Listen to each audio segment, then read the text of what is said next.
What did this school do to merit the ire of this legislature? What did they do that a bill is moving to place a moratorium on them and other virtual schools? What happened?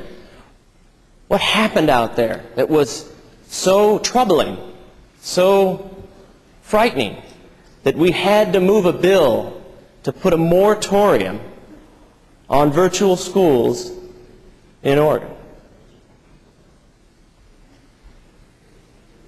Let's talk about Oregon Connections Academy, because it's one of the finest public schools we offer in this state. Every child has an IEP.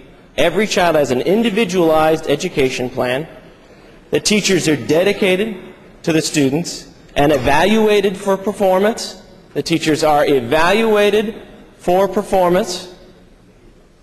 The school gets outstanding test scores. They met AYP this year. Last year they missed AYP because one student didn't take a test. Just one student. Otherwise, they would have met AYP. Their kids are engaged. The parents are devoted to this school, and they do it all for less money than we spend in the rest of our schools, our public schools, per student. How horrible! Something must be done to stop these schools. They can't enroll any more kids. We can't allow them to enroll any more kids. That's what this bill does. Over half of the students who attend Oregon Connections Academy qualify for free and reduced lunch. They're skimming. Be careful, these schools are out there skimming the best kids, the ones that are the easiest to educate. Half of these students qualify for free and reduced lunch. This school, and its other virtual schools out there, but this is the one I happen to be the most familiar with, are success stories. They are success stories. This is what we want our schools doing. Succeeding with the children that attend them. Having a waiting list of people who want to attend them. Parents and students who love their school and don't want us to do anything to harm it. Let me tell you a little something about some of the students who attend this. You've heard that it does attract children who are talented and gifted, and they're sometimes bored in their local school because of the pace, and having the individualized plan allows them to accelerate. There are also students who come who have some kind of minor health problem. They might have Asperger's. I don't really mean that as minor, but I mean it's not life-threatening, and the school setting doesn't quite work for them, and being able to have an online school to attend works for them. And you have students who've experienced some severe bullying, or for other reasons they've had to disenroll from their local school, and this allows them to re-engage. But you also have students from all over the state who attend who have severe health issues, life-threatening health issues. The representative from Josephine County has two students. Austin Marshall, he's a 9th grader that started off his year with a kidney transplant, which he got from his mother. He does work from his hospital. He's been in and out of the hospital due to severe bouts and organ rejection.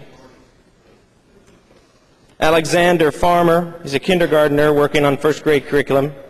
He'll be in 2nd grade curriculum next year. His allergies can be severe enough to cause anaphylaxis. When he goes on field trips with this school, there always have to be 2 EpiPens close at hand.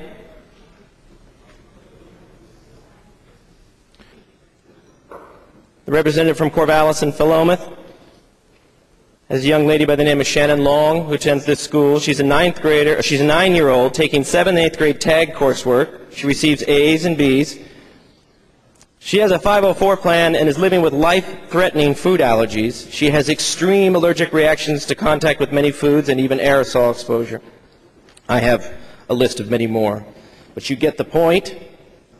These could be children in your districts who have severe health problems, and this is their lifeline. This is their ability to continue doing schoolwork. And the answer is no, I'm sorry. We can't really explain to you what it is that virtual schools did that was so horribly wrong, but we have put a moratorium on them, and you cannot enroll and attend school from your hospital bed.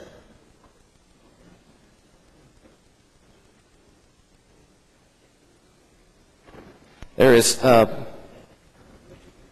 been some consternation on this floor about identifying the power structure behind this bill, but their names are on it. How can it be a violation to read the names on the bill?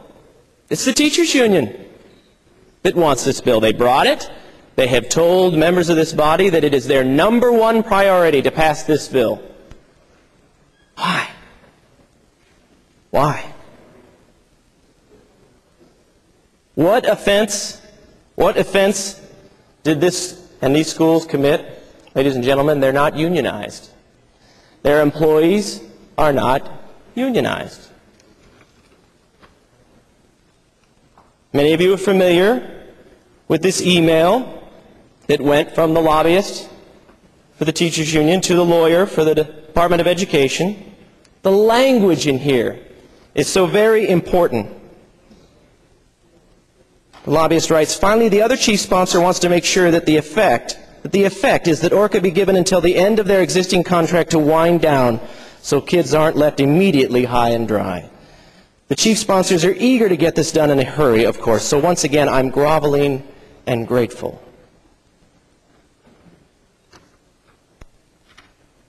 If we're going to pass this bill, let's be very clear about what is happening. No one can give an example of what this school did to harm anyone that would motivate us to slap a moratorium on them so immediately. If you want to have a task force and examine this issue, let's do that. But why should children that are waiting in line and their families desperately looking for an educational option that will work for them be told, no, I'm sorry, the doors are closed, you cannot enroll your child this fall? Can't really explain why. The answer is no. Proponents of SB 767 have termed the bill as a childlike timeout so that the proponents can address their concerns about online charter schools. This childlike timeout has very serious consequences for thousands of Oregonians. With the passage of this timeout, thousands of students will be denied an education model that allows them to be successful. With the passage of this timeout, dozens of qualified public school teachers will be terminated and forced into unemployment. With passage of this timeout, the work by our State Board of Education over the last 2 years will be nullified. This bill hurts children, this bill hurts teachers, and our State Board of Education. This is a bad bill. David desperately needs us to stand up to Goliath. We can stand with children. We can stand with children and families today and say, we will not deny you access to a school you believe will work for your family. That's not what we do here.